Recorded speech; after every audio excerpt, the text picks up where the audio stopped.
Hi, everybody. Well, let's go ahead and get started. Welcome to the Stackato hands-on workshop.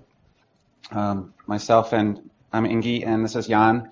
We're from Active State, and we're going to try to get a bunch of stuff working hands-on today. So this is a close to 2-hour workshop, and in the first half, I'll give you a brief introduction to Stackato. How many people were in the Stackato talk that I gave on Monday? Or no, I'm sorry, Wednesday. Okay, so about half of you. I'm just going to cover a little bit of that. We're going to get you all to do a few things. We're going to get you to install a Stackato client, which is a quick download, and then we're going to also give you a sandbox account. And then after that, we're actually going to get a Stackato VM working on your laptop with some caveats. In past workshops, there's some limitations on the laptops that it will run on that I've discovered. So, but it doesn't matter because if you're using the sandbox, you can do everything there. It's just cool to have it on your laptop if you can do it. We'll go over some of the basic tricks that you can do with Stackato. And then in the second half, we're actually going to hack some Perl apps. Jan is going to give a quick talk of the anatomy of what a Stackato ready app would look like. And then we're going to ask you guys to think of a cool Perl web app that we can port to Stackato, hopefully get running, and then actually get into the Stackato app store, which I will show you coming up here. So I'm going to go down one level here. Can everybody read that fine? Okay, and hello, Germany and the Netherlands. And the rest of the world, of course. I think Japan's in the house. Woo. So, Active State, everybody's heard of Active State, right? They put Perl on Windows back in the 90s. Didn't do much for 10 years, and now last year they started making this thing called Stackato, which is their cloud offering. So what I said on Wednesday, was that Active State basically takes really good open source stuff and extends it to work in business situations, but that also pays off a lot for developers in the small as well. So this latest thing, they've had Active Perl and Active Python and Active Tickle. Now they're taking Cloud Foundry, but actually they just use Cloud Foundry as a starting point. At this point, Stackato is way, way beyond what Cloud Foundry is. Cloud Foundry is a VMware solution for what's called Platform as a Service, which is my next slide. What is Platform as a Service?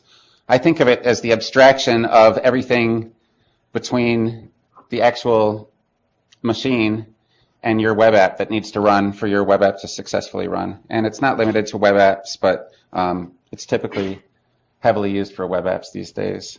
So think of, has everybody heard of Heroku or .cloud? Those are PaaS solutions. The difference between Stackato and those is that in that case, you push an app and it's just running, but you have no idea exactly where it's running, and you might have concern to want to know where that's running. With Stackato, we just license you all of Heroku or all of .cloud, as it were, and you run it where you would like. So that's the major difference. So Active State is just licensing the software, not hosting it or holding it. We do host this sandbox thing that will set you up with an account, but it's more just for trying it out. Yep. Amazon EC2 and HP Cloud Services are examples of infrastructure farms that you can easily set up Stackato on if you want to run it in a cluster environment. Okay, so let's do a simple demo. I'm going to start up a terminal here, bump it up a couple fonts, see my home directory. So now, yeah, let me, I did this demo on Tuesday, but I'll do it again here because it's really quick. Probably already, do I already have multi-sweep or not? Okay.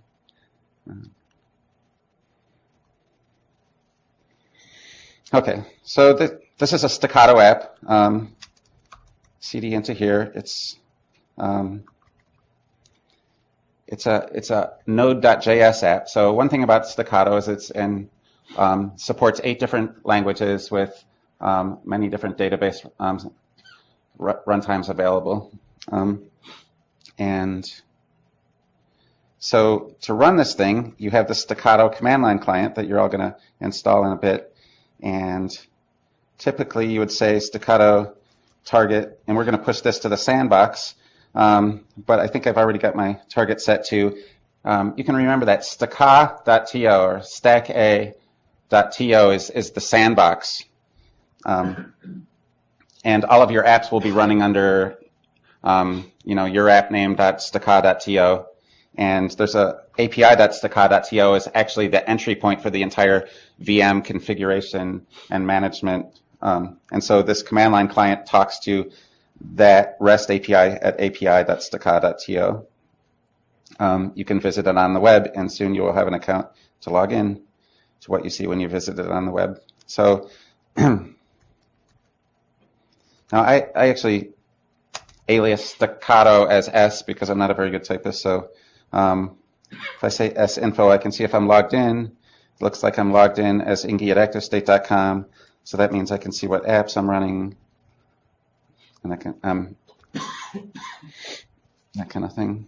Let's see what apps I am running.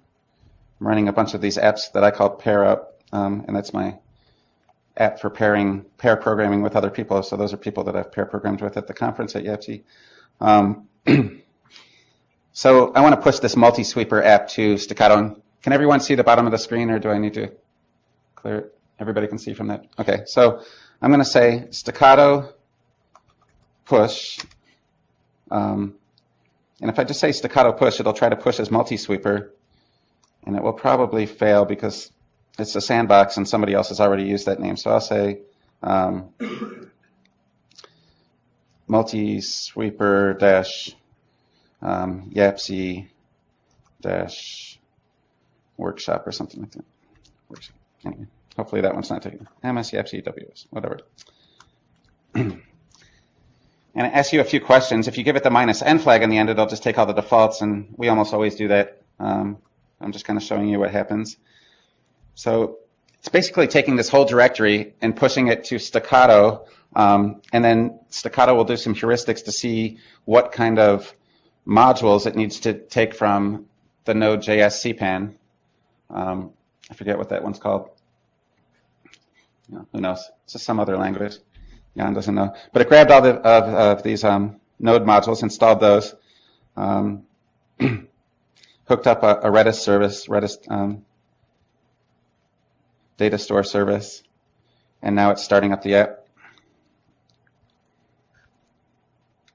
And this is the typical process of using Stackato from the command line.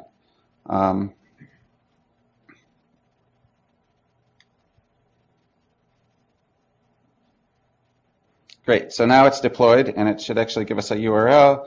And if I open the link here, okay, wake up, you lazy robot, play this game.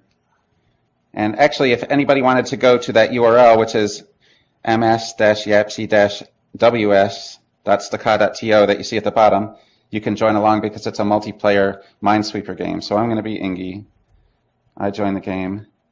When I give this talk before somebody else, you can see the URL at the bottom of the screen. I'm going to start a game. Great. Now I'm playing this game from the 90s, but copy of this game from the 90s that maybe you're familiar with. Oh, hit a bomb, but it doesn't actually stop the game. There we go. So you can either listen to me for the rest of the talk or play this game. I'll leave it running.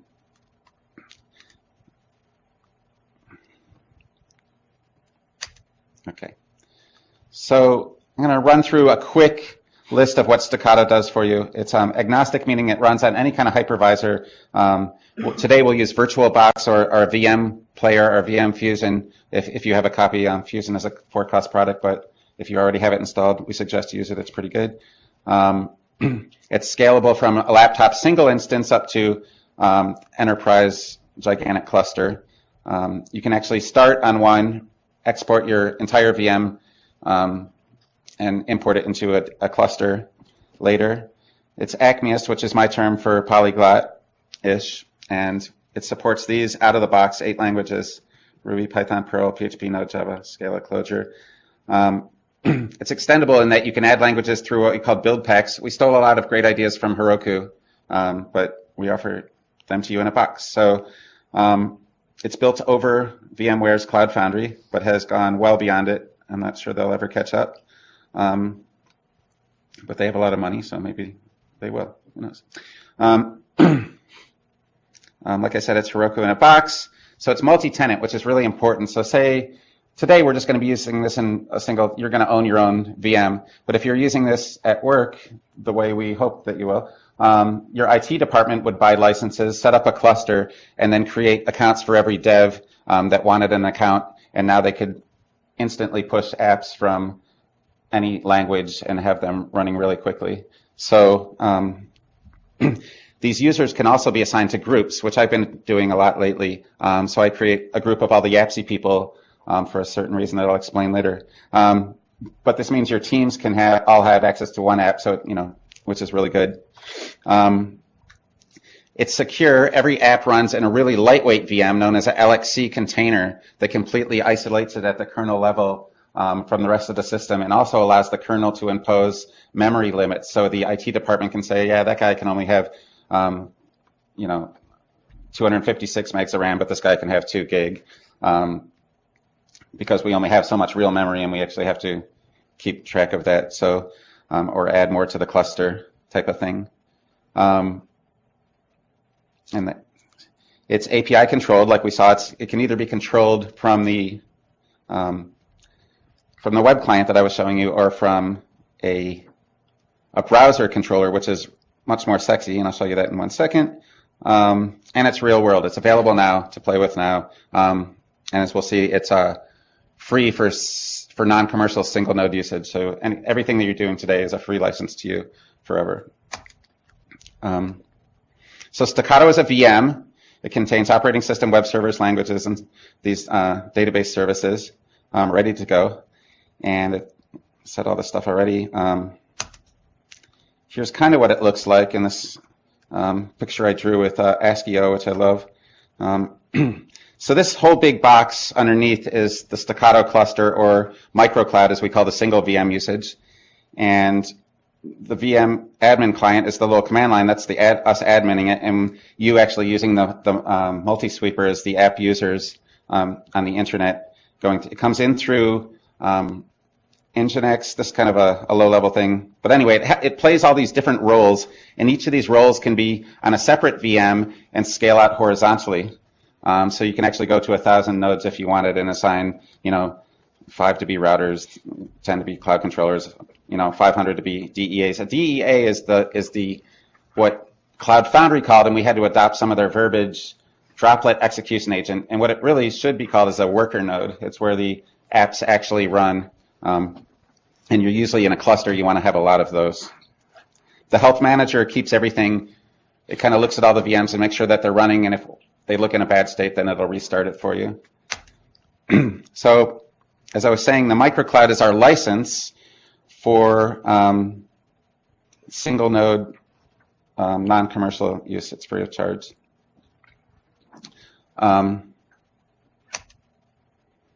So I just copied over these slides. What I want to do, that's about all. Does anybody have any questions, by the way? And let me show you one other thing. I'm going to show you the management console here. So I reload this page. It's lost off the network. Okay, so this is the sandbox cluster. Here's the status of the various nodes, a bunch of overview information. We have graphs. This whole application is written in JavaScript and just talking REST API to the VM cluster and getting information back, so we can actually see that we hit a spike a few minutes ago and that kind of thing. But the most interesting thing in here is probably the App Store. And this App Store, and hopefully we're going to add something to the App Store. It looks really cool, but I'll tell you a few things about it. It's not really a store. You don't pay for things. It's just the name that we gave to it. And it will eventually have hundreds of apps in there that you can go, and it's basically could be thought of as a starting point. But if it's really easy to coin your own app stores. I'll show you how easy. So all of these, this Bugzilla, for instance, if you were to one-click install it from here, well, it's actually a couple clicks, but really easy to get it installed. We'll do this more later. But if you look at the information in here, it's really just pointing off to a GitHub repo that you can actually clone and push from the terminal. Now, the actual list of everything that's in the store, if you go under the administrative settings panel here and click on stores, it's just a bunch of URLs of JSON files. So let's look at one of these JSON files. And I think I can say P here. Yeah.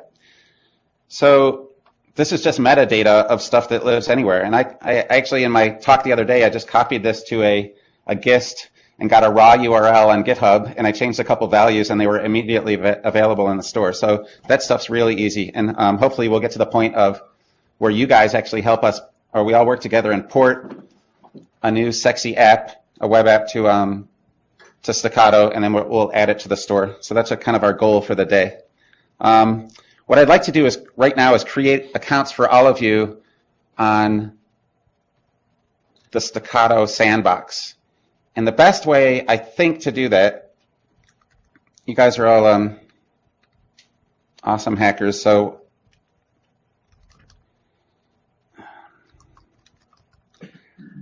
what's the command to create a new user? Yeah. Register.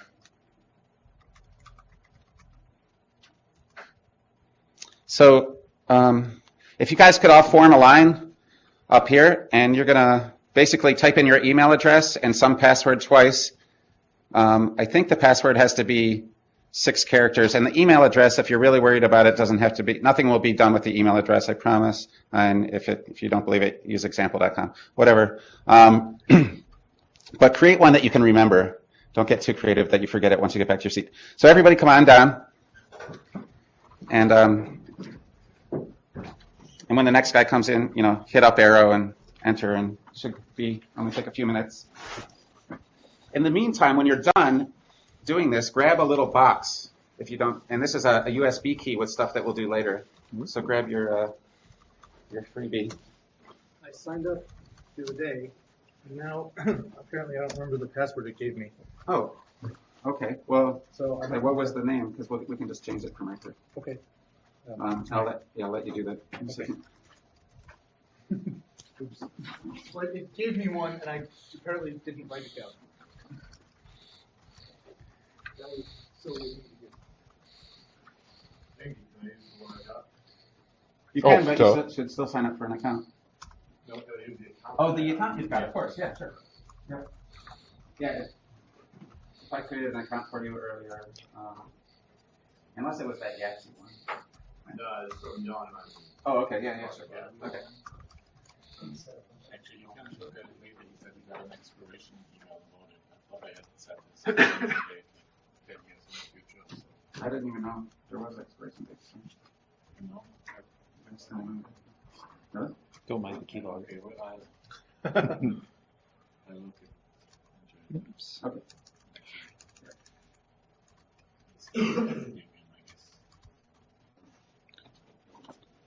And grab you got one? Take a second.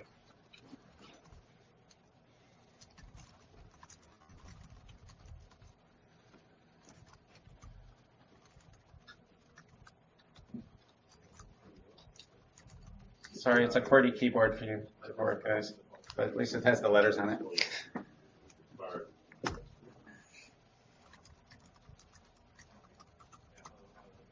So close. It's so far.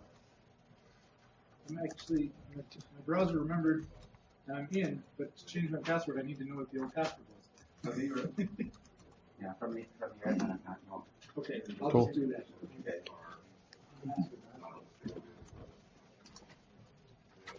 Yeah, your browser probably clear text that somewhere in there. What's browser? Chrome. I don't know. Yeah, I Is it Chromium? Chromium, because it's open source. Oh. Chrome. I see. I didn't even know that this. It's mostly about branding, Yeah. but Did you get a?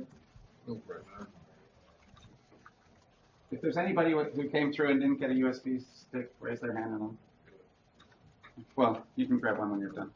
So for you in the way. So I grabbed the client from the download URL. Yeah. This, that hugely long name for like. I do. This is a choice.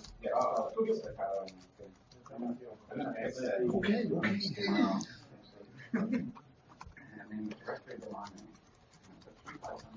The truth of it is, I'm still on a semi adrenaline high from doing my talks, so I seem to be a little over. It may have also been the ice cream.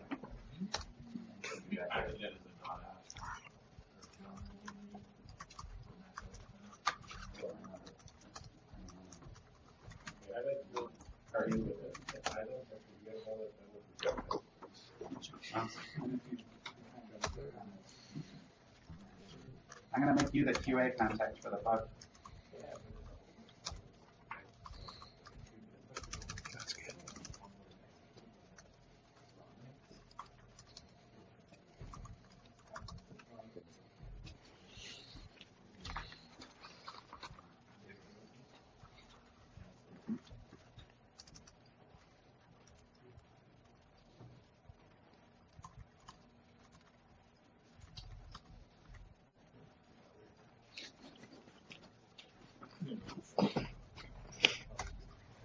Made a little joke and then I never wrestled. So I think next I can get everybody to go to console, log in, but then also grab the client and everybody installing that. They should be able to log in. You're playing the game. And so, so isn't it? I have a pretty good at showing that, but then the client. I went back to the hotel. I woke up at 4 in the morning, all the lights were on. I was in Mexico, passed out in bed. But is there like stuff that you want to? You met some lady.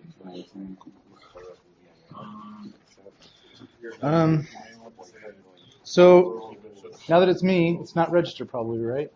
Or is it register still? Do you need to register? Yeah. Okay, Then why don't do we that. let him do that? Please do.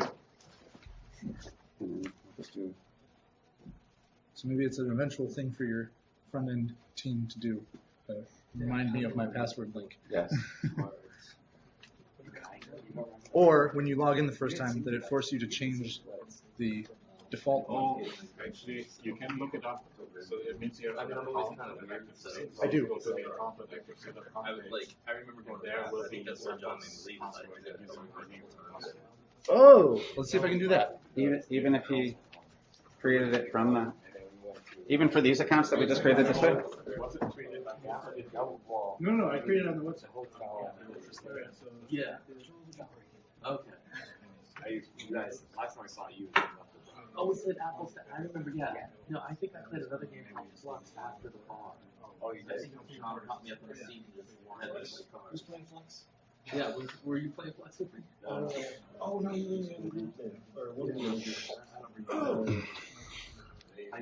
Perfect, thank you. You're in. Okay, so everybody should have an account that works now. If you go to stackato in your browser, you should be able to log in, and I will go and do the same.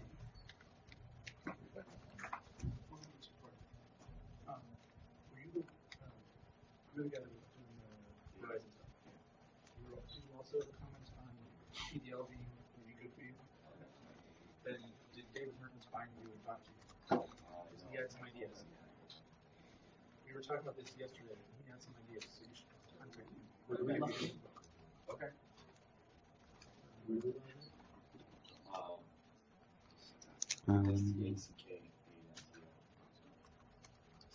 Yeah, I saw some of those functions.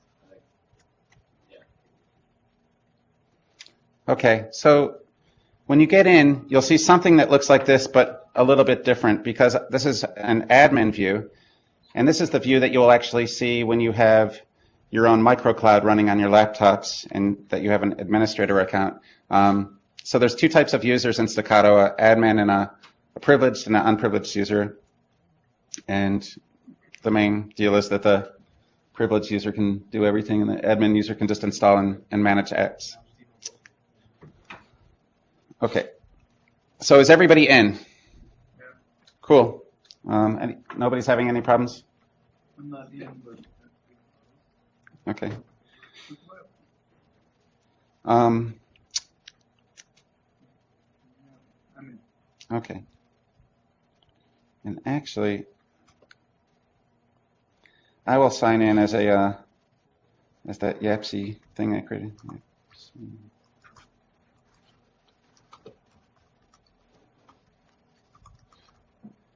Yapsy.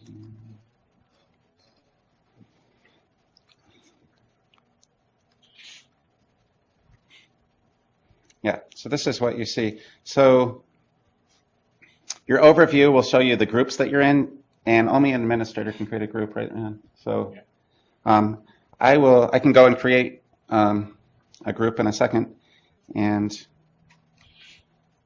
no, I don't want to do that because then you'd have to add yourselves to it. So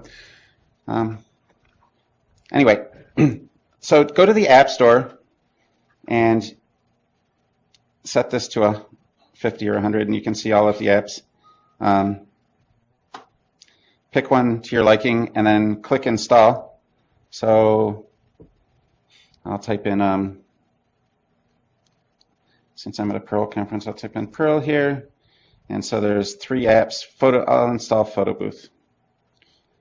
So you'll get a little thing like this. As long as the name is unique, that's you can just click Install App, and this one's not, so I'll call it Photo Booth Ingy.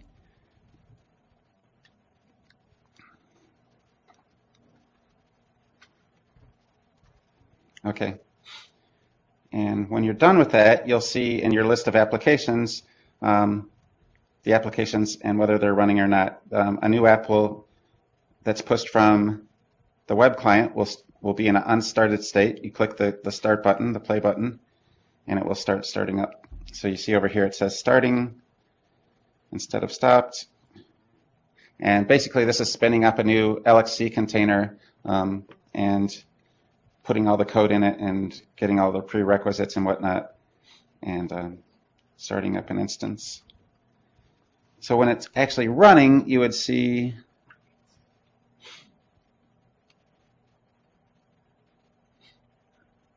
things like this. So you would see a launch link, and you could launch the multi-sweeper.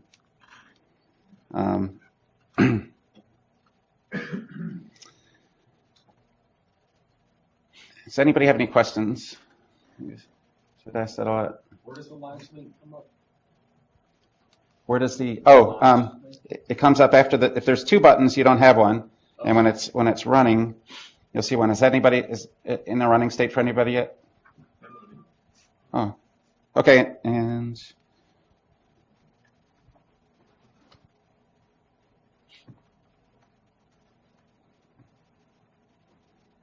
now it's turned orange.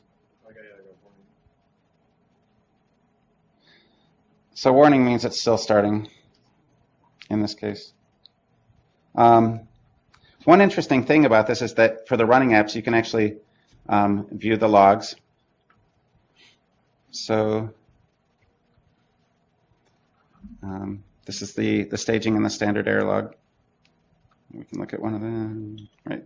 So that was kind of the stuff we saw flashing across the screen when it was staging the app.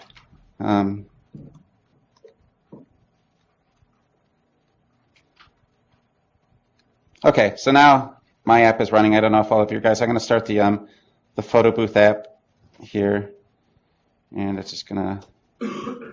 I don't think it actually works on my Linux box for some reason.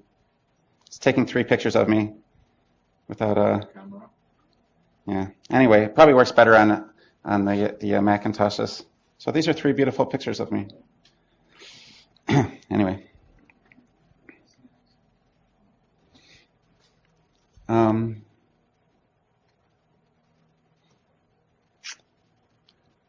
So you can start and stop the app. You can give it more instances. So if you actually click on the app name, instances means the actual number of containers that it's running in, and they're actually fully separate containers. So if you have something that's really popular and you have a cluster serving it, you might want to have 5, 10, 100 instances.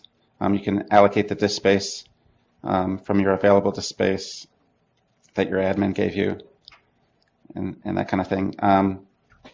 Some apps need environment variables, and some environment variables are, well, Jan will talk a little bit more about this when he shows you the anatomy of a Stackato app.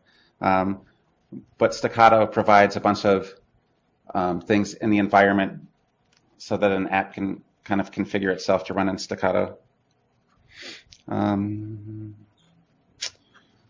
So I think the next thing I would like you guys to do is get a copy of the Stackato client.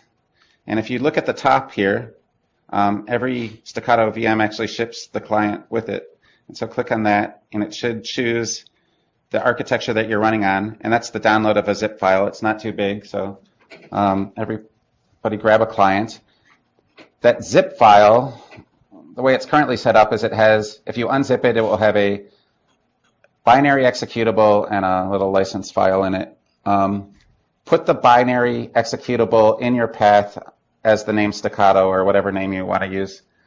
I use Stackato and then I alias S to Stackato and then I type in those commands you saw me typing in earlier. And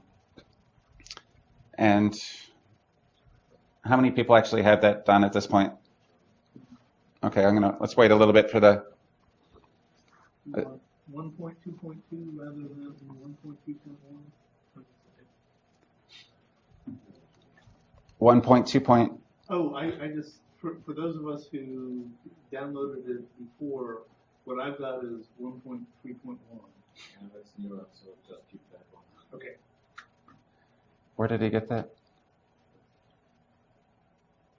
Did you get it from the USB stick or from? No, from the website. Did you say 1. Yeah, Okay. I think it's that the actual website has an updated version, and this is a sandbox, so the sandbox is the embedded version of the client, so that one will only get updated when They should both work the though, right? version of Stackato gets updated. Yeah, it should not make any difference. So this one has features that will work with the unreleased version of Stackato, so it will make no difference for this one. Okay.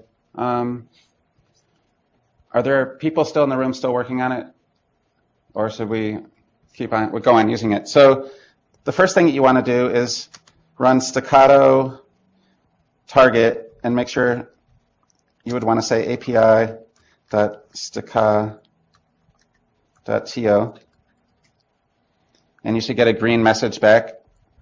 And you can actually say Stackato targets, and this would be these are a list of all the various targets I've used. It lists the target and actually a private key, and I'll explain what that is in a second. The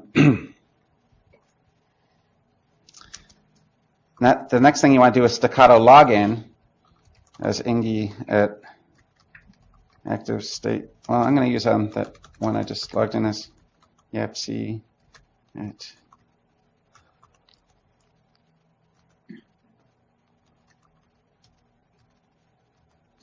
Okay, so I successfully logged in. Is everybody logged in, more or less? Any problems? Now at this point, you should be able to say Stackato info to see a little bit of information, or Stackato apps, and that's the app. So if you installed an app from the browser, like I did, you will see your app running here. Hopefully, it's running. And one neat thing, actually I want to show you, when I run a -T flag on the end of any of these commands, you can see the actual REST API HTTP traffic that went through to do all this. And so if you want to write your own clients, all you have to do is mimic that same behavior. I was the one who headed up the development of the web console, and this was already available, so I used this heavily in doing that. One of the things you'll see, I don't know if does it display the token? Yeah, so this is the authorization token. So this is, in the browser, it's stored as a cookie, and here it's stored in a .stackato directory in your home directory. That's where all the client state is stored. So you can start and stop and everything in your app from here. You can get, what's some cool stuff you can do? Limits. You can start another instance, Stackato instances plus one. And then I'd have to give it The app name. app name before or after? I don't know. I always do it from inside the app directory. I see. I guess it's after. So you can up your instances or lower your instances this way. I'm not actually going to do that because it takes a little time, and I want to show you one thing when our app is running, and we'll make sure this thing is still running. Wonder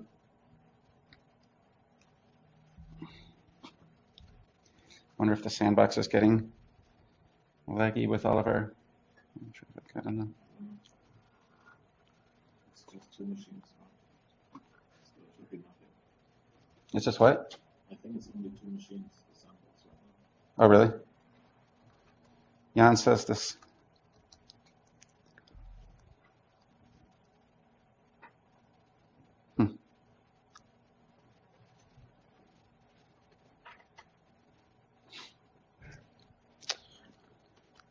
Is anything, yeah. Let's take a look at the,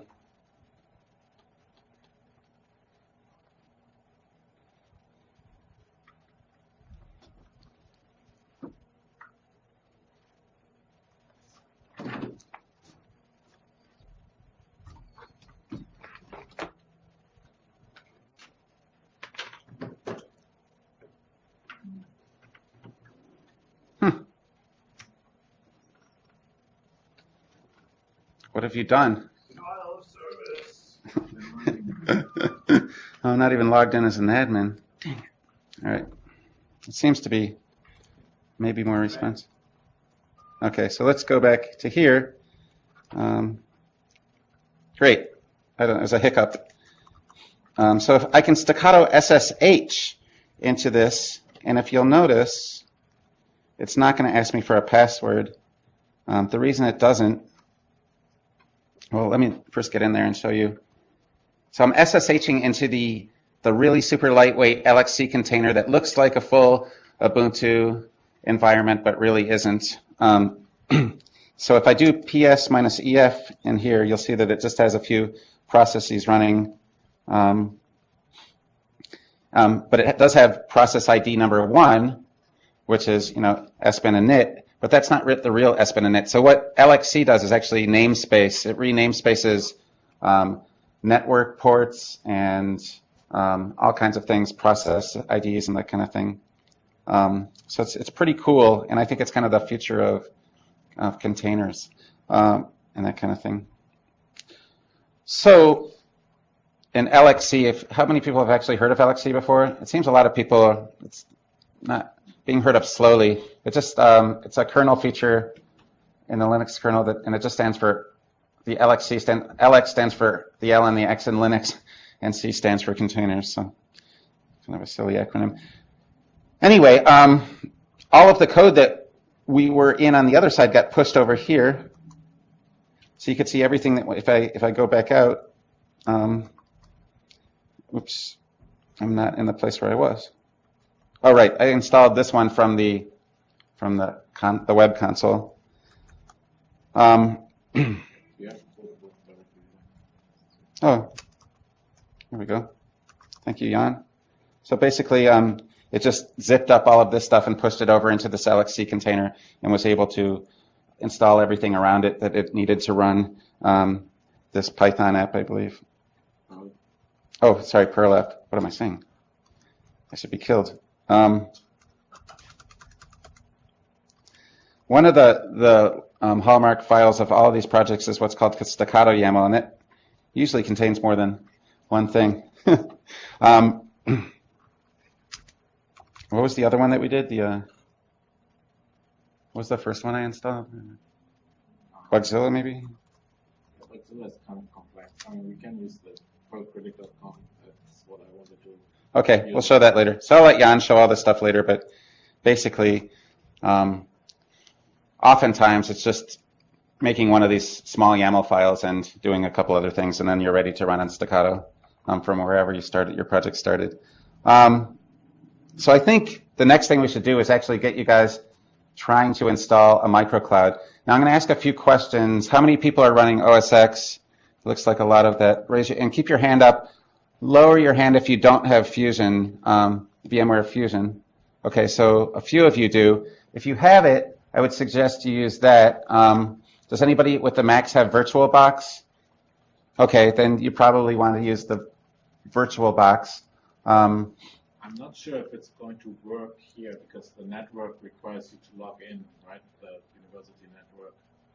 So the virtual machine will not be able to connect to the network unless you run it in native mode. And I think the MDNS resolver does not work properly with VirtualBox in native mode. Yeah, I started with NAN and it said, don't do that.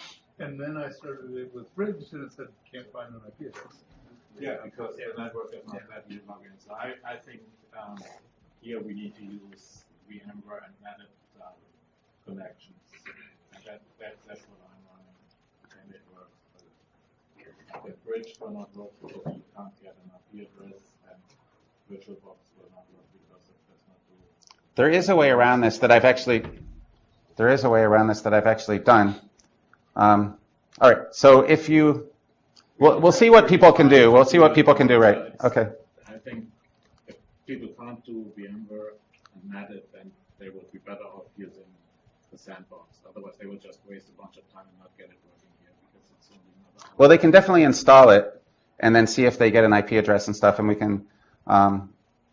Anyway, on those drives that you have, you'll have a. If you don't have if you don't either have VirtualBox or VM Player, I will come around and I have a copy on a USB drive, or you can just go to the sites and download them yourself. Either way.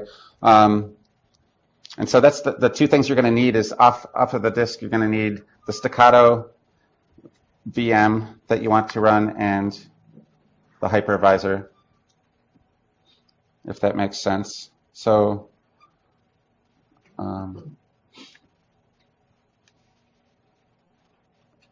everybody looks a little quizzical.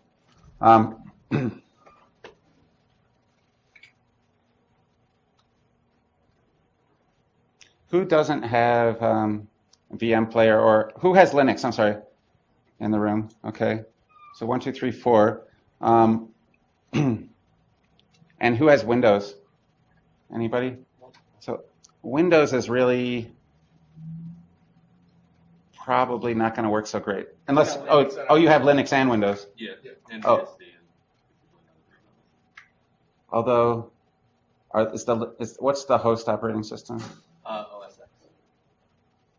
I'm not so sure how So you- running a VM under a VM is going to I don't pan think out. it's going to work. So you need to run on top of. Yeah, that's what I was figuring on doing. Oh, but you have OS X on the outside, right? Oh, okay. So yeah, all right then. Yeah, don't try to run a VM within a VM. Does anyone have just Windows on their raw laptop? Just you? It's gotta be up there, so. The problem is going to be the Avahi broadcasting. So this thing is going to spin up. This microcloud is going to spin up with its own network thing and try to put it out on the network. With Windows, we had problems with this. Yeah, Also so having- it does work. I mean, we can, if you want to try it, we can do it and we can talk about it. There are some things that don't work on Windows, like the DNS stuff. You may have to edit the etc host on the Windows System 32 drivers directory because the bonjour style configuration does not work there. And you need to have an SSH client if you want to SSH. Oh, I guess. Yeah, so, okay. So I guess I'll try to. You're gonna get a file that looks like. Sorry.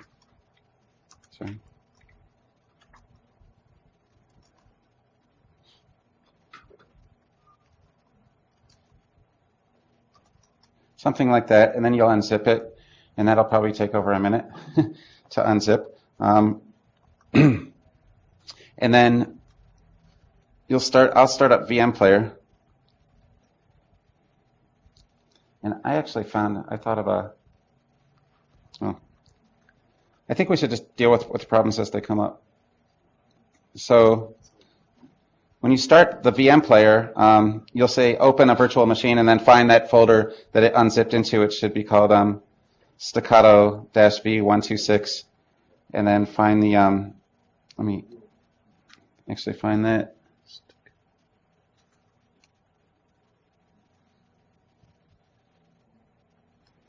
I think it actually looks like that. Yeah, and then you'll take the, is that the VMX file? Right, and then you'll open that, and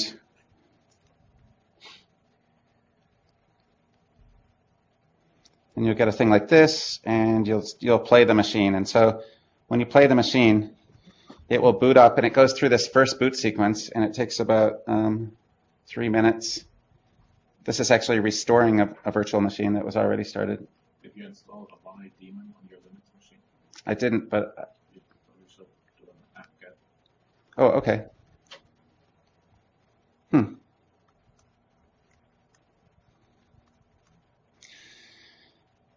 And if everything went well, you'll get something that looks like this. You'll have staccato dash, some unique 4-digit pattern, .local, and you'll have an IP address. So how many people even have this all running? Haven't? Oh, that's pretty great. And so why don't we go around and, how many people are kind of stuck? Okay, so why don't we walk around and help people who are stuck? So now I'll tell the people who do have it running, you should be able to go to that URL in your browser, and it will ask you Maybe the people who have it running can help others too. Yeah, that's Because we true. have kind of a lot of people who don't have it running. So if you can just help one of your neighbors. Are you stuck with something, or are you just not far enough along? Okay.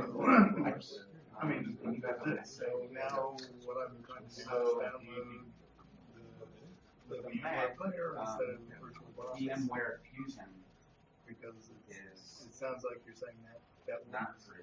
I can give you, you can get, But this is, you can get VirtualBox. so this is, oh, this is VirtualBox. Yeah, it will not work Oh, with okay, so then just VirtualBox. get VirtualBox thing. Okay.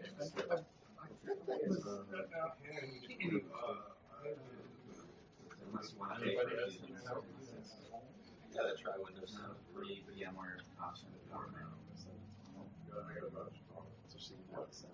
Really? And have you? I just have it to be on the Oh, okay.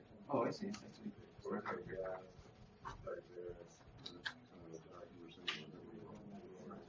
Well, we'll see if we can get around. I know a couple of tricks. One of the tricks is you can actually log into the console and find the D package for links, and then get out to the network and click through the little. Okay. I've done that a lot. Actually. Well, I mean, because the people that have a Mac aren't going to buy Fusion, and they can just try running VirtualBox, so at least get a part of the experience. You know. Sure, but you can, I think, you can just install Fusion with like 50 Is it really? Yeah, if you, So the player doesn't work?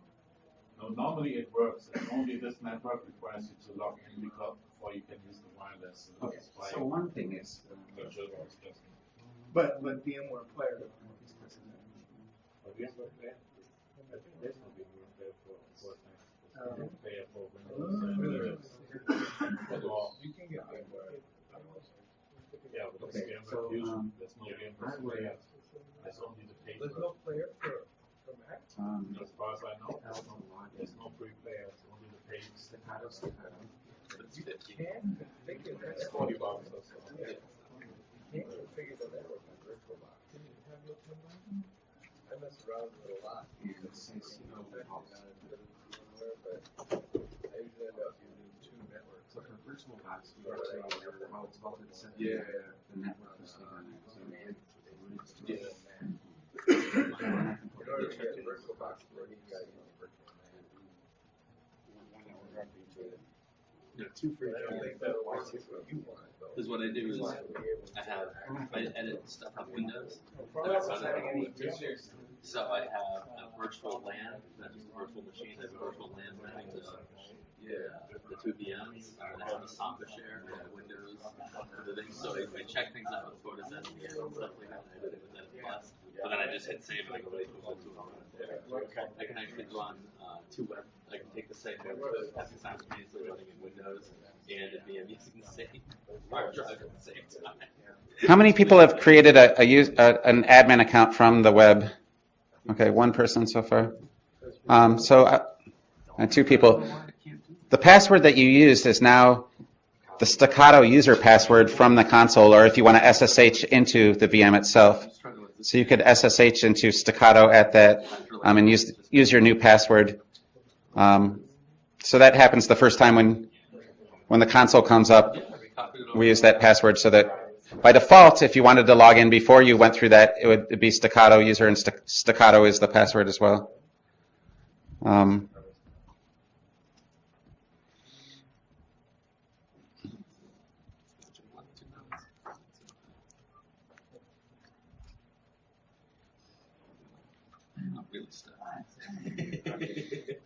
don't know what. Yeah, that's weird. If you SSH, there's also a command that's only available inside the VM called Stackato admin that will allow you to do a lot of techie administrative things. Like one of them is to rename the VM from the name it gave you to whatever you want, that local. Yeah.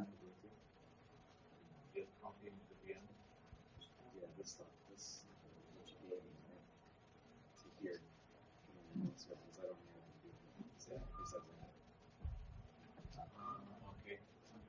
Well, you could run VM with I just said the virtual box. I don't know. Okay.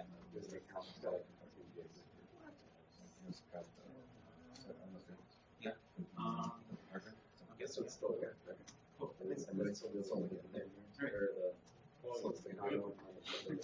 you're using a MacBook? Yeah.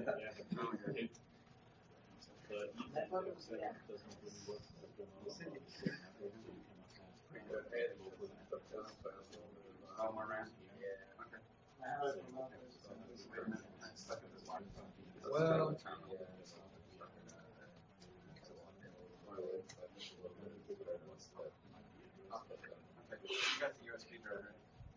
no, I don't. I have it. Yeah. So it get a bit more complicated because now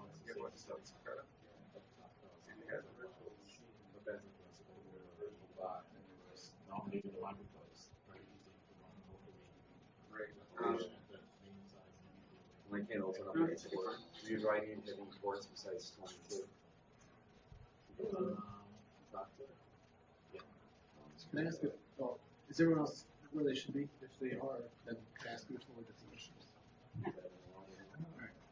I'm making So a if you want, we mistake can still play along and just use the all of these libraries. sandbox account and do this. Staging is for like installing, is that what staging is? So you can reach the, Like, oh, the thing is probably you can reach the sandbox account through the the essential is not, Stackato website. G4tran is not. So if you look at Oh, I see. You just got this from the currency. Yeah. Right. Cool. Well, there's staging and running, and then there's hooks for there's requirements, and there's also hooks for pre-staging. These are all available. Post-staging and pre-running. All I need to do is have, because this is all, the whole thing will be installable through CPU. So I'm assuming it'll eventually be installed right there. The whole thing. Right. So, and these are probably staging, right? Do I understand this correctly? And these are in a different time, or this is running? Yeah, I would say that. I mean, if it's just going to get installed, then just put them on staging. Because staging is when they're setting up the container. So why would you have The anything? client itself, on my Windows machine. Well, if you'd stop and start, you wouldn't want to reinstall the things, but I'm not sure. You know, I haven't really done anything This would be a better question for to you. interact. we need to do something shown. And then I've got a whole ton of little secret. Are they available from the Make What you can eventually do is Eventually, all I'm really installing is Twiggy and PDL. PDL's got a huge change. do you have the console up?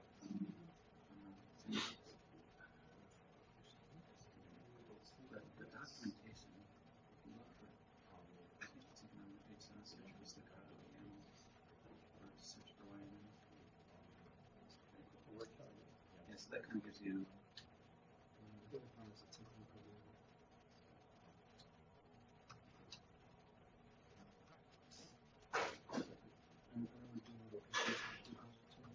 But I think you're probably right.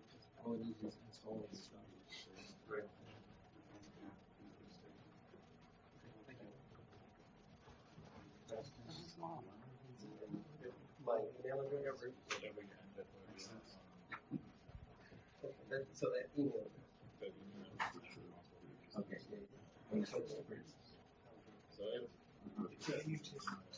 No.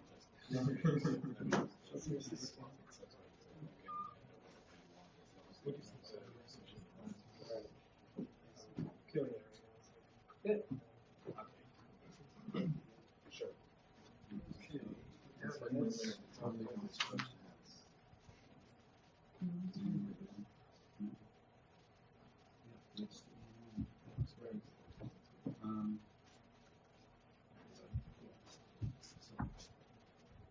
Try logging in using Stackato, but this time seems to be I guess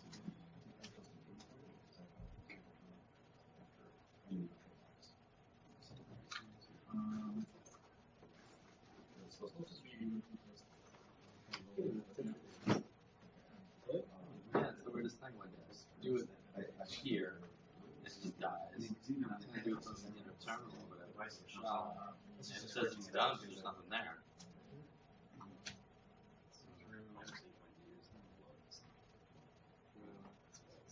You just get an IP address and then you have to go. I mean, I really want to know what's the recording. Gallivanting. I realized that it might actually be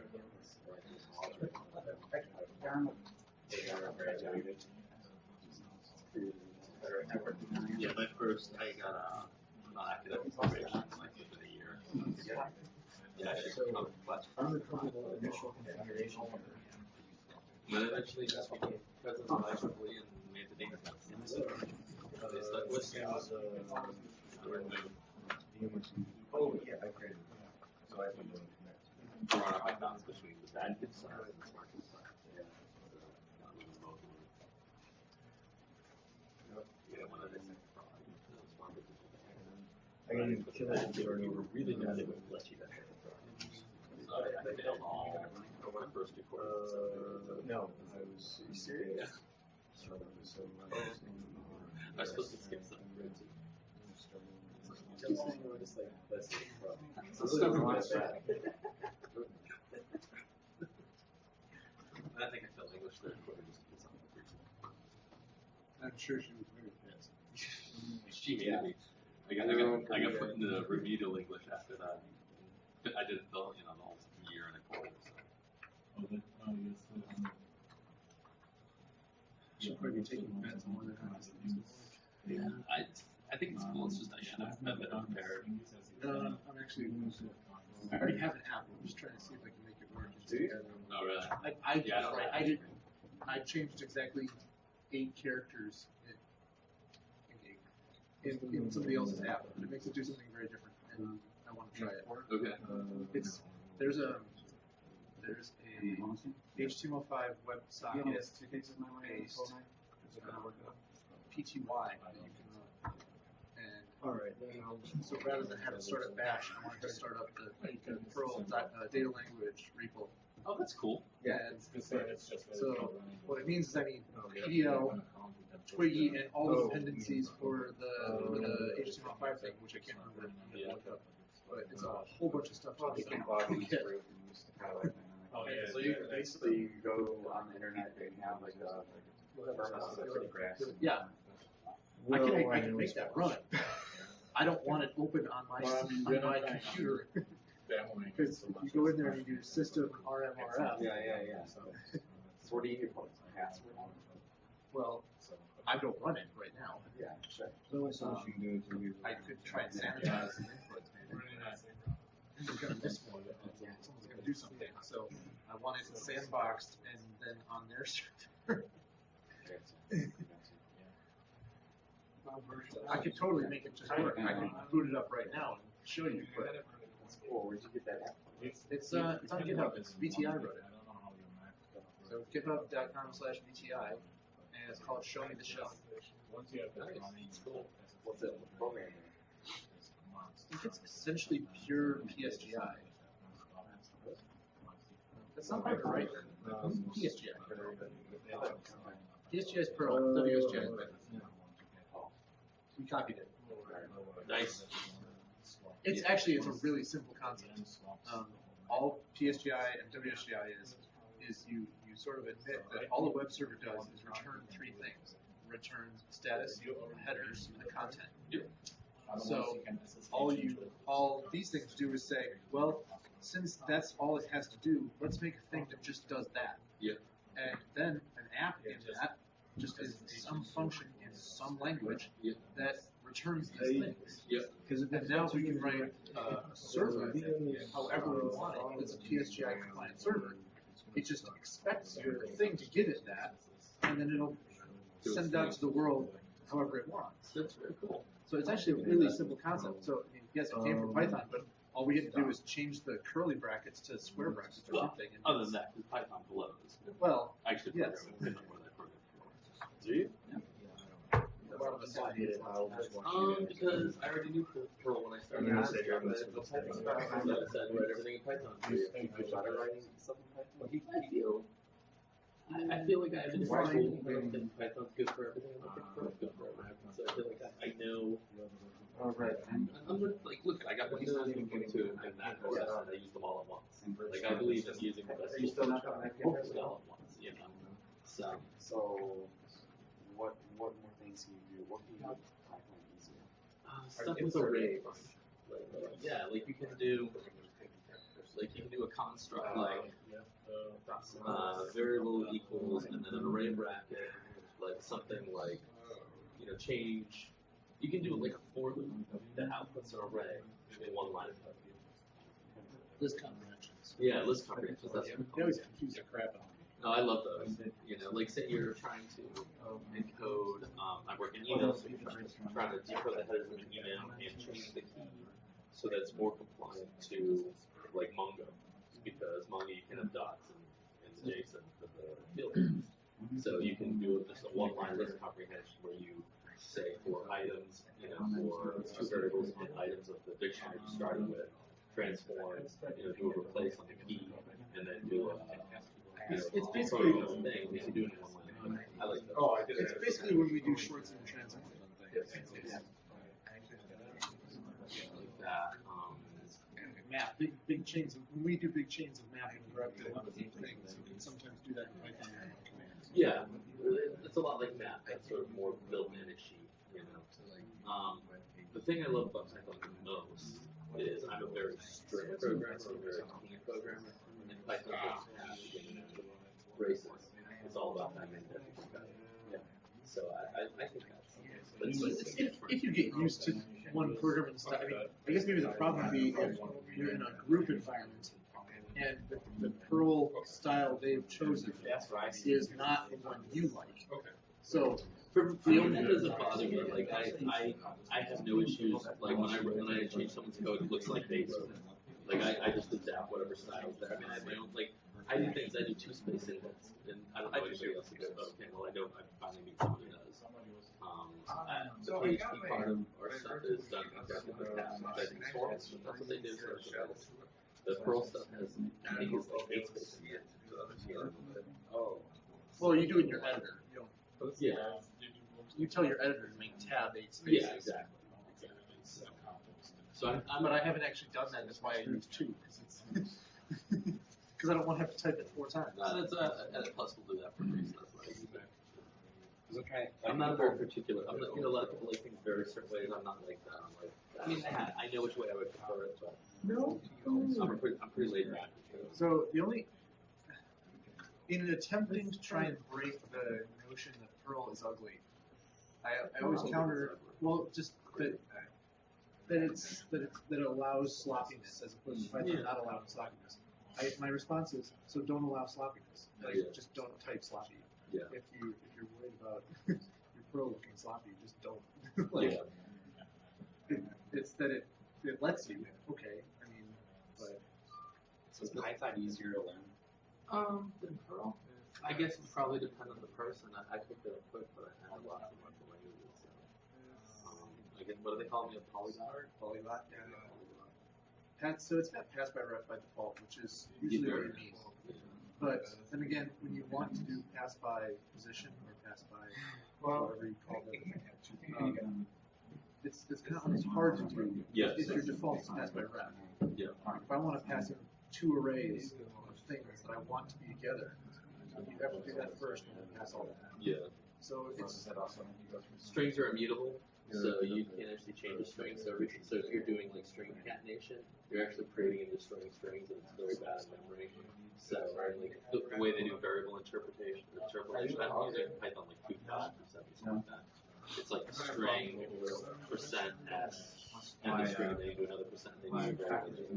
So it's like, that's one thing I don't like about Python. Perl, you can see what the variable is. Well, like I'm SSH in. Python has something to do with that, I think in 3, but nobody does it. Does it really matter? Is it really specified difference between Python like 7 and 5, 2.7?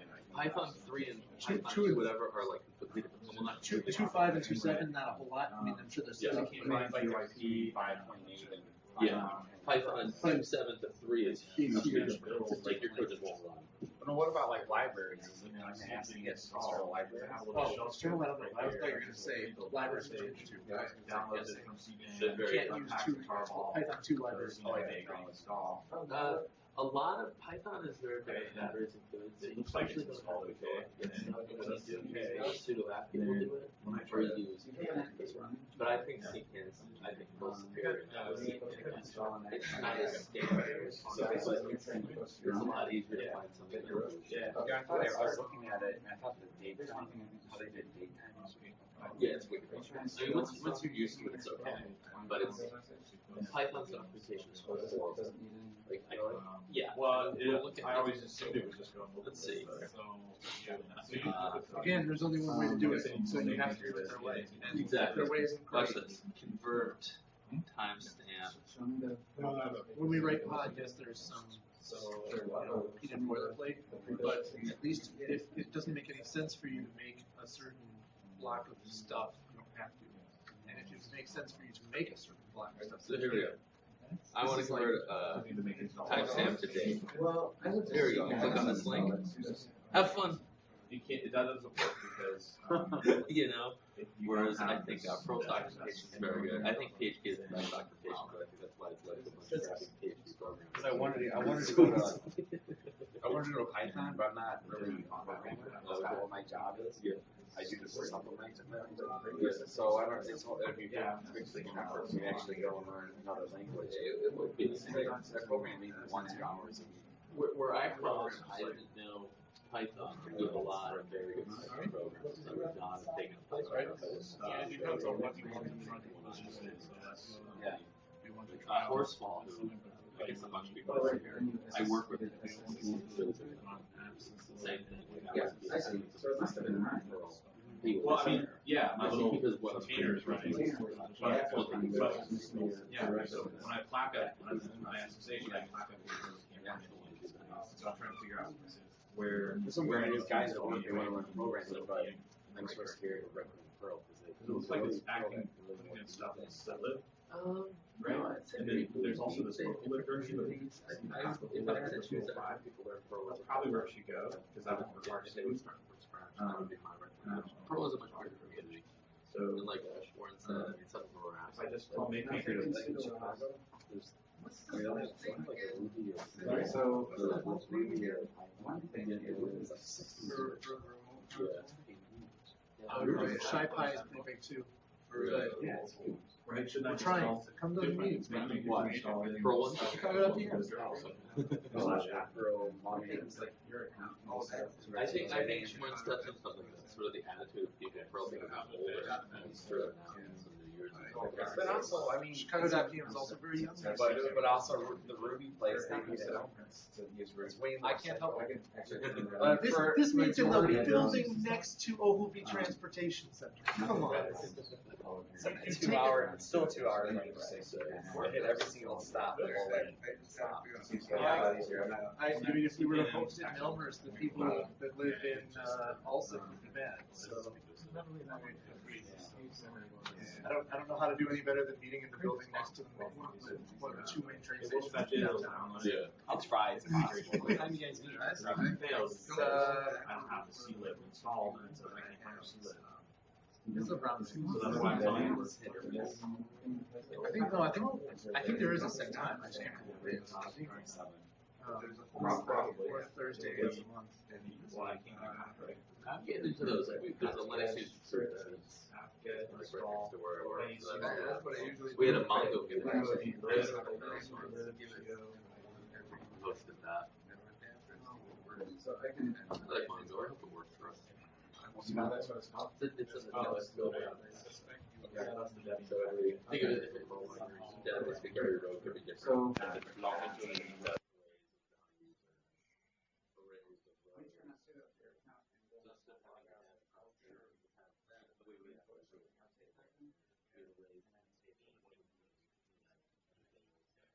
What was your? Come over here and let me do your. It's like each record is a JSON object. It's really decent. I think all I need to do is just tell MakeMaker to put it in. When I do make install, just tell it to the install directory where I want it to go, and it should be fine. Oh, I see. From my little shell script, I'll just tell MakeMaker to put it in. Okay. Put it in app local lib, and. But here, let me do this anyway. So and it should work fine. Last thing I need to do to create the shadow architecture. Yeah, I've had tons of trouble with that particular distribution. It's very annoying. What's your user? It's Mr. Allen 1. What do you mean? I'm creating a prototype of an Yeah, that one. architecture. So We build them both for what we do. I can say. And then so let's just give it sudo. Okay, so now next time you push the app, you'll have sudo with no password. We get a free. Yeah, with no password, right? They sent me a link to some site. Should we continue that so that I think that you should do your show the whole pro critic. I know. I missed that. So at this point, we're going to count our losses and continue on with the second part of the of the thing. And basically, Jan is going to now explain. He's going to demo the kind of the architecture of a Stackato ready app. One that he actually converted, which was pearlcritic.com, right, Jan? Yeah. So Jeff, I think he already left here because he had to get back to Chicago. Was looking for a new host for pearlcritic.com, and he tried to get it running on Pair, but he had some problems with the hosting there. So he asked if we could host it for him, and I said, yeah, if you want to run it on Stackato, then we can probably work something out. And I converted it for him, so the pearlcritic.com website is stored in the pearlcritic subversion repo, so I extracted that from the Tigris subversion repo. Hello, is this? And put it to GitHub and did the changes necessary.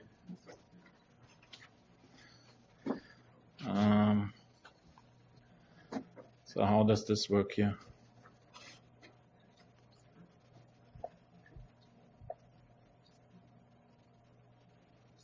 Is this all visible? Good. Perl applications that should run on Stackato should be using PSGI plug for their interface. That's what we use by default. We use uWhiskey as the app server, and then the application is supposed to be called app.psgi. If it's not, then you create an app.psgi that just does your real file name, or you rename your application, or whatever. So the Perl Critic website uses just a CGI script. So the first step that I did was creating an app.psgi file for this. I guess this is a bit too big.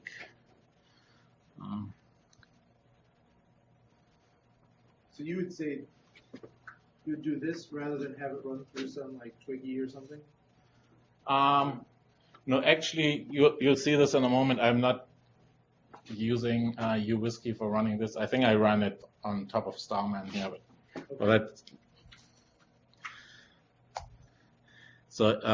Actually, here I'm just running it with Stackato. So in Stackato.yaml, you can specify additional attributes for the application. You saw earlier for the photo booth, it only had the name line at the very top. Here, I override the command line to run the app and processes web. I say plug up, and then I need to specify a port that Stackato says we have to listen on. And the main reason I'm changing this here, let me show you back the app.psgi. Yeah. There's the wrap CGI, it's using internally CGI, emulate PSGI, and that is not completely PSGI compliant. It expects the PSGI.input not to be just an object that has a read method, but it expects it to be a file handler. And when you run it under uWhiskey, it's not a file handler, it's just an object with the read method, so you can't use post methods on it.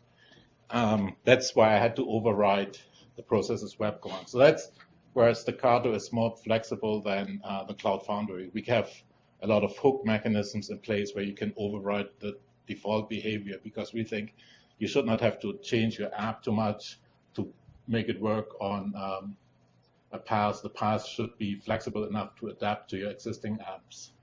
So, but you can't host CGI scripts directly. So I just wrapped this here with wrap CGI, which internally uses CGI emulate PSGI, which is why I had to change the command. And you see it's mostly here just remapping some of the static path to the correct thing.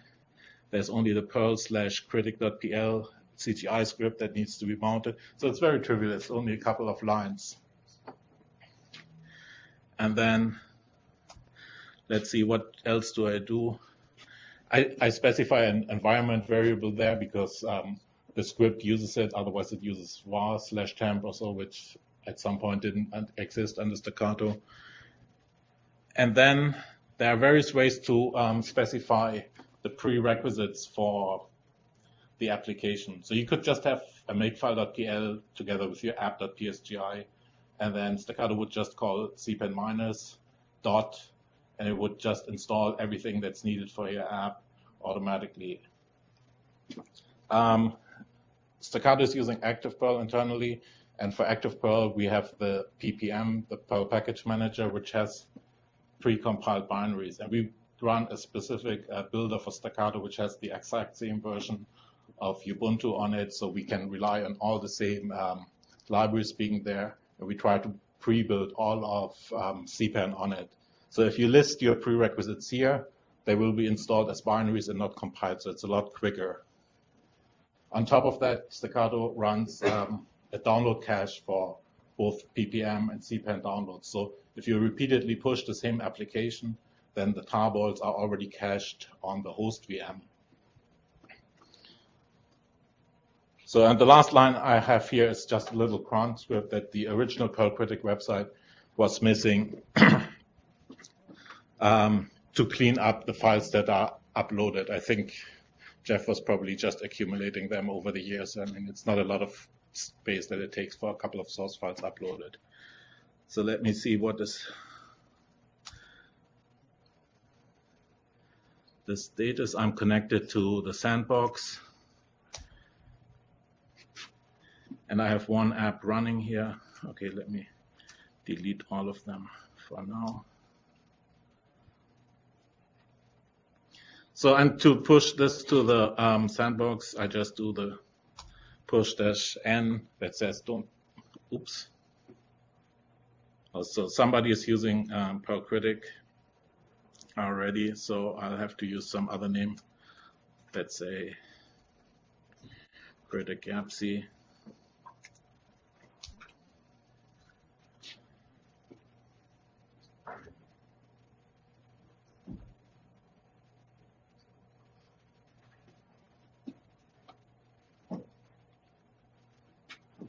And now we should see there are two phases to running on Stackato. There's a staging phase. So first we upload the files to the cloud controller, and the client actually has some logic to check which ones may be in a cache on the host. So when you change something and upload again, only the changed files need to be uploaded. The staging process then collects all the files that belong to the application plus all the prerequisites and bundles it into what VMware calls a droplet. This is where the droplet execution agent later comes in. And that is stored in a database. So when you start an instance, only this droplet needs to be transferred to the DEAs and it's started. So now we should be able to use the URL here.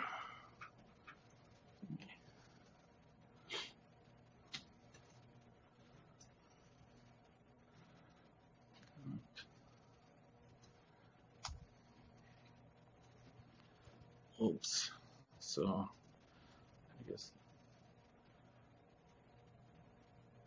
So this is the standard Perl Critic website running on this URL. So what you can do then is, because it's running on the sandbox, you say I want to run this on my own DNS name. So you create a CNAME for this, and then you can just map this. So I can say Stackato map Critic YAPC to perlcritic.com. So I say dig Perl.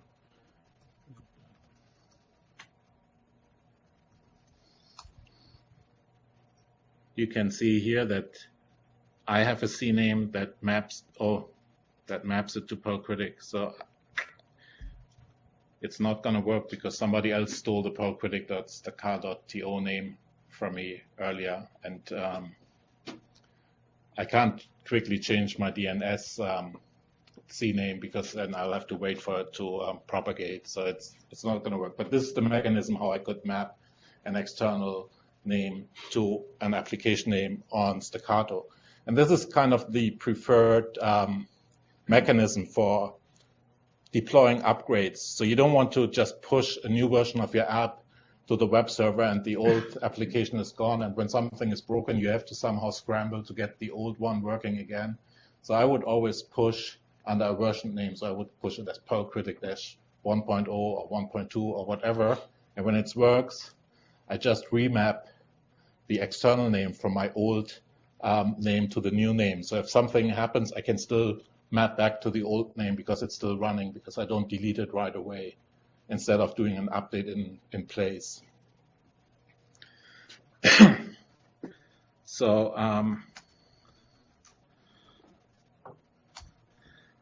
let me delete.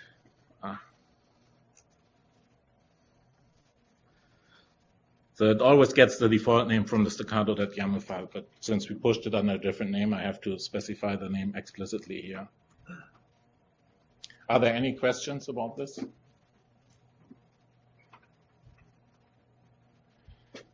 So what I wanted to show you is Bugzilla. Let's see, cat stackato.yaml. So, okay, that's a little bit longer, but mostly because it has a lot of comments in there.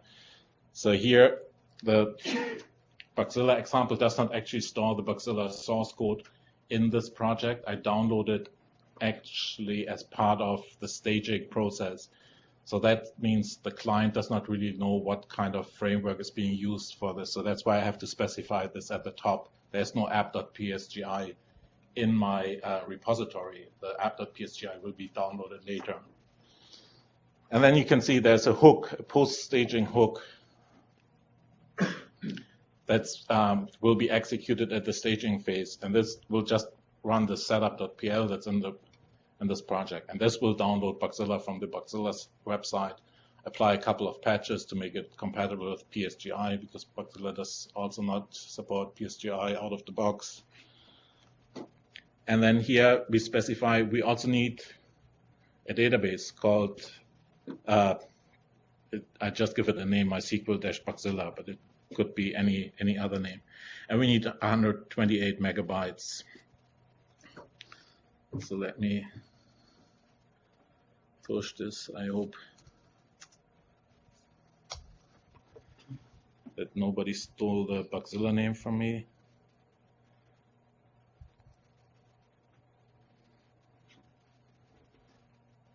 So here the staging will take a little bit longer because there's not really much to stage directly from what I pushed, but it will now run the setup.pl script as part of the pushing.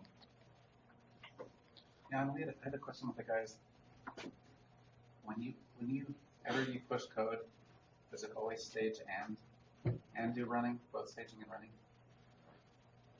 Or is there I believe so. So is there any reason to put something in staging rather than running, or vice versa? Yeah, staging happens only once when you push your application the first time, or when you update it, when something changes, then staging happens.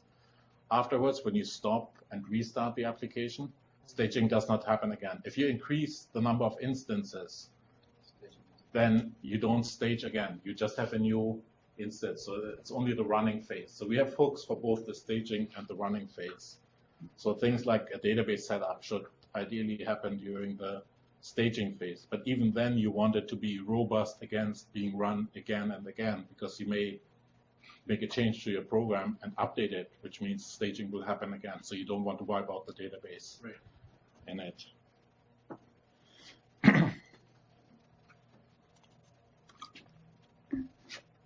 So just to verify that it actually worked, oops.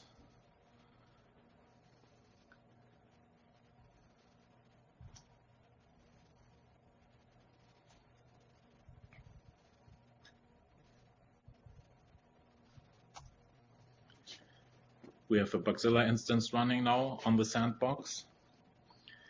And what we can do with Stackato, we can just SSH into the running instance.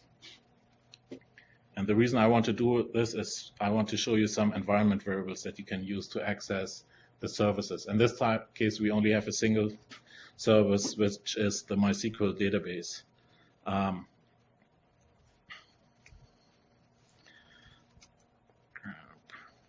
see. So you can see there's a MySQL URL environment variable that contains username, password, a host IP address, and a port. And what's the last thing? The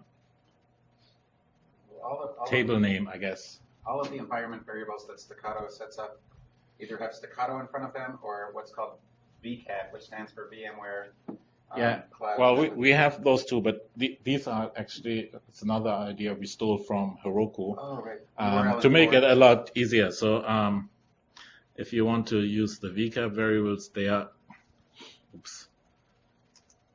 Oh, right. Yeah, I can't type. You'll see that they are actually in serialized JSON format. And when you look at it, it's in a completely brain-dead format. So it has, if you have multiple databases, they are just stored in an array, and then you would have to loop over it and look for name in this array. We have a version of this called Stackato Services, which makes it a lot easier to extract the information. So you would need to do this if you have mapped two MySQL databases, where one is shared with one other application and the other is shared with another one, then you would have to pick them out. But if you only use one instance of a service type, using the environment variables with _URL is much easier. You can use Postgres _URL or MongoDB _URL and have those right away without having to do the JSON parsing. So What else should I talk about? Well, we have 20 minutes, and we could be. Did you look at Pinto? Was it a? Oh yeah, it did not actually install on my MacBook, and I just ran a cpan minus Pinto, and it ran for 15 minutes, and then it said it aborted because I didn't look further. Mojo has a app.pbsi and has a .cloud.yaml. Sorry, which one? Mojo. It's a wiki. It's a catalyzed wiki, but there's a lot of dependencies. I don't know if that'll be. I just got my app to run. Did you? Yeah, I just got Do you want to demo? Do you want to it? show it here? Yeah. Can you Good. demo? Yeah. Yeah, it's awesome. I have a question. Sure. This shows that it has service in MySQL and MongoDB and stuff like that. Is that available at all to like an outside application without having to write? I have to access it. Can I expose those to something outside of the auto? Oh, I see. You could, but you shouldn't. No, I mean, these services are meant to be easily available to applications running on the platform. But if you want the shared database that exists outside, then you probably want to. Oh, I need to change this. There's nothing that prevents you from talking to your regular high availability MySQL or Oracle database or whatever from inside these apps. So this is just you just need. I just got to change my screen resolution here. Oh, I think that's what the problem is. And you get it. There's nothing to set up. It's only one line. You get it. If you have two apps and you use the same name for the database, then both apps will have the same database. Hit the green button. What's the green button? Oh, I see. Well, once you can see it here, then this button is what sends it. Yeah, there. it's this one. Okay, so Yeah, it's all good now. No, it's not. almost all good. There, now. Yay. Okay, cool. So yesterday, some of you may have come to a talk that I did about. I think your font's a little bigger too. Yeah, sure. I did a presentation about doing some deployments into cloud environments, and I mentioned that my account with Stackato had expired, and so I really did get a talk about it. But today I got a new account, so I got another 45 days to work on this. But it's exactly the same app, and I'm going to push this code into GitHub as soon as I get done with the demo here. But anyway, what I did is I just took my my little stupid app, and what it does is it takes a JSON encoded list of IP addresses, and it returns the UTC offset. Maybe I should put this up higher so everyone can see it. And so what I did is I took my Dancer application. I also wrote this in Mojo and Flask for Python, and I wrote an Erlang version too. But the way that it works is, let me just show you how I have it set up here. So I broke it out by platform provider and implementation. And then in here, I have basically my little app PSGI. Let me just show you that. It's super easy. It's one line of Perl. Can you see that, guys? Yeah. We're missing column 1. Oh. You can just move the terminal a little bit to the right. Let's move the laptop. There you go. Great. Yeah, let me make this much bigger. Sorry. I did full screen, and I guess that doesn't work very well. Chopping stuff off. So my app PSGI basically says, here's my, just require my entire app because it's already Dancer, and Dancer already talks PSGI, so I don't have to do anything special there. And then my app itself is really small. You guys can see how simple it is. It's really dumb. All it does is basically has one route, right? It decodes JSON array. If it's not JSON, it throws an error. If it's only one IP address, it wraps it in an array for us. And then it basically iterates over the whole array. And I'm checking to see if it's dotted quad. If it's not a dotted quad and it's just a regular string, it skips it, right? Because we don't want to process that. And then I just look up the record and spit out some JSON. It's really straightforward. And if it's not in the database, then basically I put in a bunch of unknown stuff. Like I don't know what it is, and I can't tell you what it is. And Deploying it's super easy. You just do staccato update -n, and that reads this YAML file that I worked on. Maybe I should vim that. It's pretty straightforward. You just say, I'm using Perl. I want you to run plackup on this port. Here's my app.psgi. And I have this little pre-build SH that I wrote because I have kind of a truculent dependency on GeoIP. That looked exactly what it would do by default if it knew it was Perl. Like that web process, is that right, Jan? No, it would run on USD and not plackup. But do you use Post? Yeah, I'm using Post. Yeah. Maybe I don't need plackup, but we can check it out later. Okay. Maybe you don't need it, but well, yeah, I don't know if I need it for sure or not, but it works this way, so I'm rolling with it. But I had this dependency on GeoIP, and GeoIP has a C library in it, and if you don't have it, it complains and it won't, and so cpan- won't build it. And so I have to build it by hand. And what I'm doing is I'm telling the make file that I want to use the pure Perl version, and I want to put it in this special stash that they have in Stackato called app. I'm just stuffing it in local lib, and that means I don't need sudo to actually do the installation. So it's pretty straightforward, regular Perl install, make install. I mean, you guys have seen that a billion times, I'm sure. And then the only other thing in here is my requirements text, which is basically straight out of my file. The only thing that's in this list that's not in my geo.tz file is plaque request, which is just required by plackup. So all I have to do then at that point is do s update -n, and it's going to go ahead and upload all this stuff and start the service for me. It's going to go ahead and install all my dependencies now and take just a minute. So I don't know. I can't really amuse you while this happens. So I don't know. Amuse yourselves, I guess. Jumping jacks. Woo! Yeah, no, that would be scary. No one wants to see fat people jump. It's sad.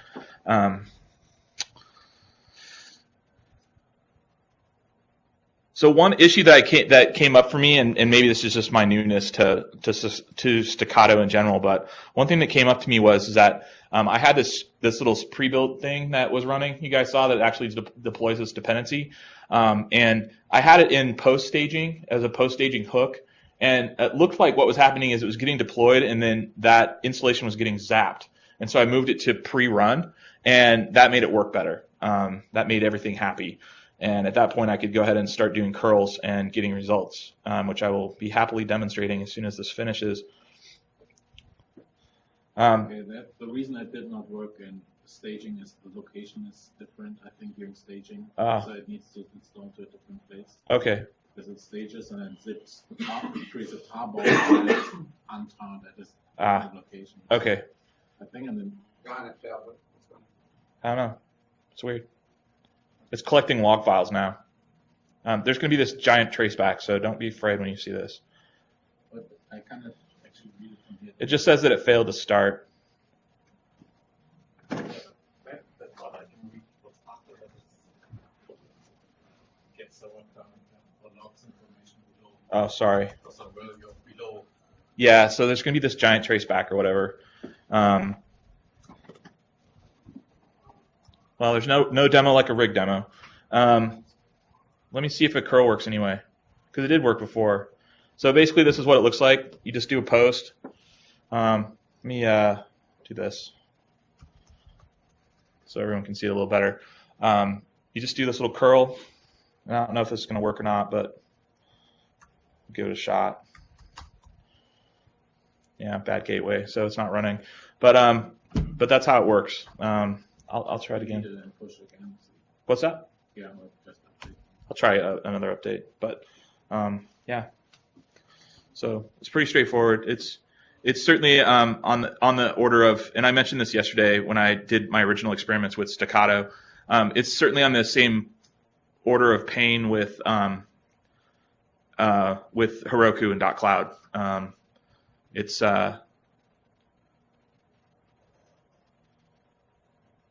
It's pretty easy to get your app from. I mean, especially if you're using Mojo or Dancer or something that already does PSGI. It's really, really simple, straightforward. So.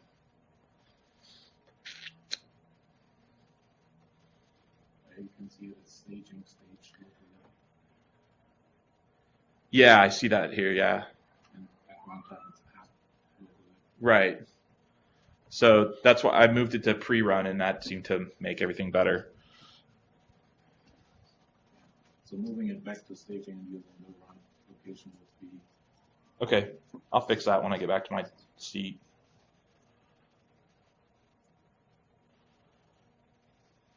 And then it will be fully good, I think. Come on. Come on, I know you can do it.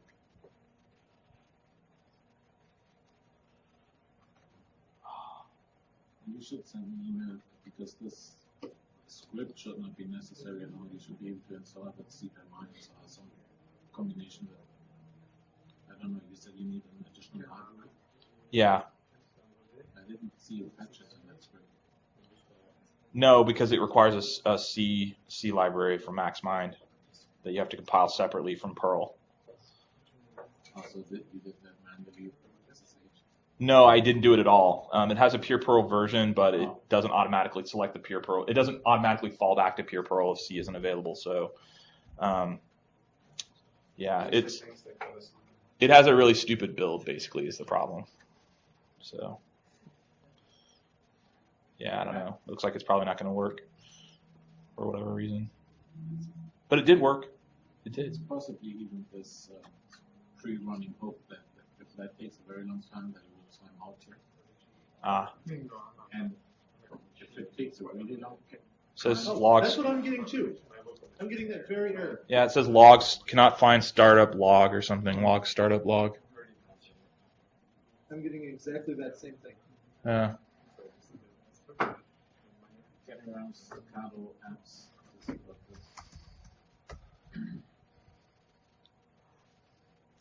I have health 0%. If it really takes a long time in pre-running, I would just wait a minute or two.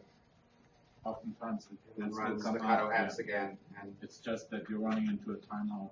Okay. Run apps again to see if it's up. Okay. Well, Otherwise, it's sometimes.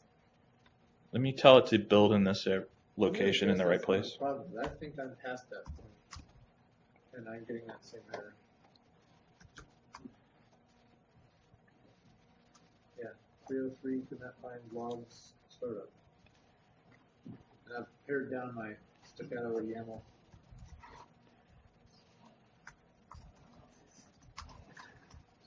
If I'm running Twiggy, do I need to explicitly say Perl?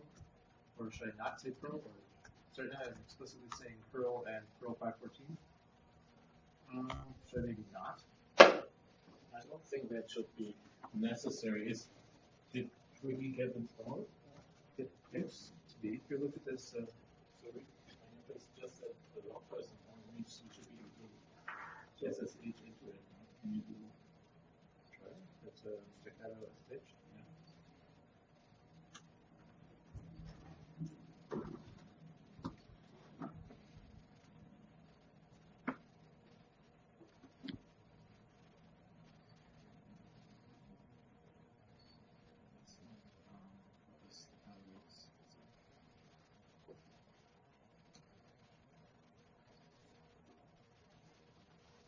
so you moved it from pre-running to post-staging. Yeah. So now the stage is finished. So It seems like it should be happy now. And what's really weird is like if I SSH into the instance and I plaque up from there, it works fine. yeah. But when is it staging? It does these things. But how do you wait? Something has to be running inside the container before you flag up to even SSH into it. That's just the way it is right now. Stackato is so. There you go. Whoa! There you go. Okay. Yay. So now you can just send it arrays of arbitrary IP addresses. How many seconds would it take you to get this onto GitHub? Not very long at all. Does anybody want to I can push it right now. put this into the App Store? Yeah, why not? So, I mean, you can do all that stuff. Well, if you go back and push it into the App Store, then I will or push it into GitHub. I will put it into the App Store in 5 minutes. and then everybody in the room can install it.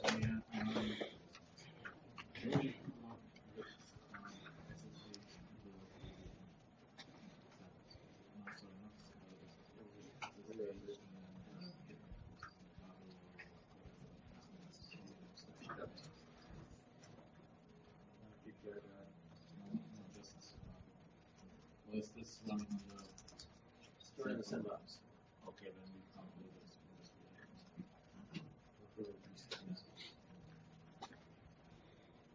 Yeah, I can't run the VM on this thing. Yeah. This only has 1 gig of memory. Yeah. Okay. Yeah, that's not going to work.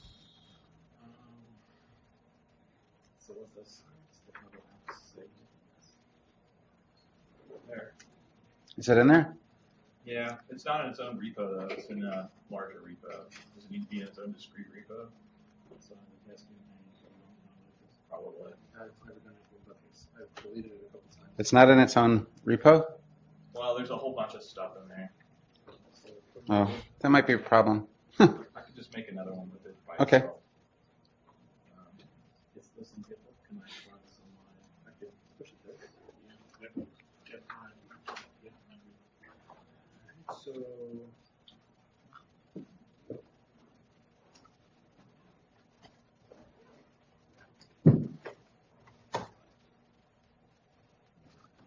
Do you need to do that?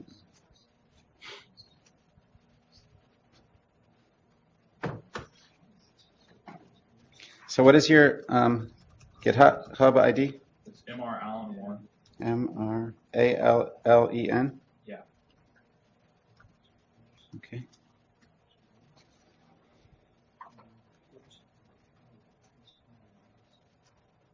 God damn it.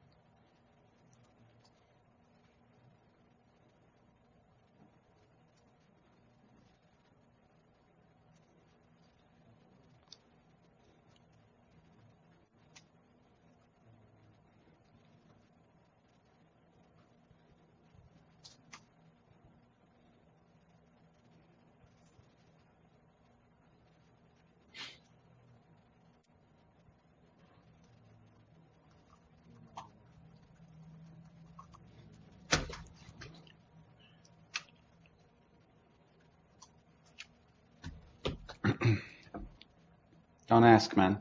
Turn on the screen. We want to see what you're doing. I had to log out and log back in because Unity is the worst window manager ever created. No comment. am I the only one that kind of likes it? Probably is. I mean, it's not like good yet, but I like where it's going. So, Kind of Where's like my frickin'- versus, really, likes it okay, but would still rather use something else. yes, but the other things are going away too. I'd rather have GNOME 2, I think, but finding a modern Linux distribution that's like, we're going to stay on GNOME 2 forever. And, Isn't that what Cinnamon was? okay, so find me a modern. No, no. Seriously? Almost there.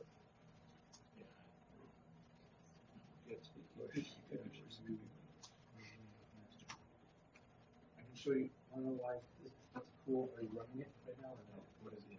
Oh, Yeah, I don't know. Why will this not let me connect to my VPN? I see. okay, it's up. Not up, but on GitHub. Watch this.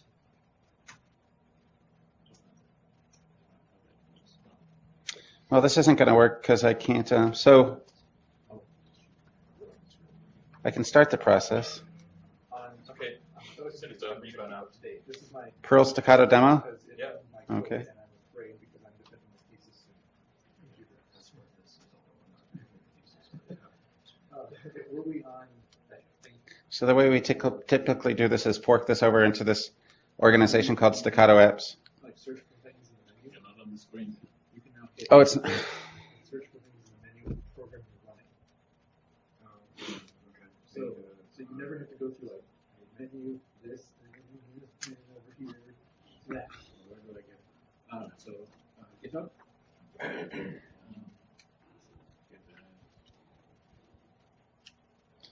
I'm declaring failure. Thank you, Germany, for coming. PDL-Stackato. See you, Netherlands. Japan, always good to see you guys. All right. Yeah. So,